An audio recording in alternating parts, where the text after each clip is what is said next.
রাকাতেই হয়ে যায়, 20 পর্যন্ত যাওয়া লাগে না। আমার কলবের পাওয়ার খুব হাই।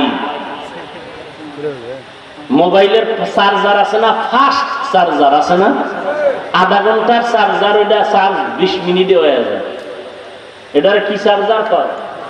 Fast charger. তাই যারা 8 রাকাতেই মোটামুটি আল্লাহ পর্যন্ত যাইতে পারে, এও কলবটা ফাস্ট। তাহলে ভাব দেখাবা আল্লাহর সাথে যে আল্লাহ আমার সিনে রাখো, আমার 20 পর্যন্ত যাওয়া লাগে না, আমার 8 কাম সারা। ভাব দেখাবা আল্লাহর সাথে, বান্দার সাথে কেন?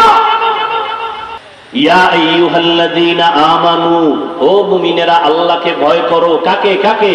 আল্লাহকে ভয় করো, তওবা করো, আকুনু মা'আস সাদিকিন। আল্লাহর প্রিয় বান্দা উলামায়ে আহলে হকের বন্ধু হইয়া অন্তরে তাকওয়া ঢুকাও, আর মনে মনে আল্লাহকে ডাকো, হে মালিক, কয়দিন আর দুনিয়ায় বাঁচবো? চোখের সামনে যুবকের লাশ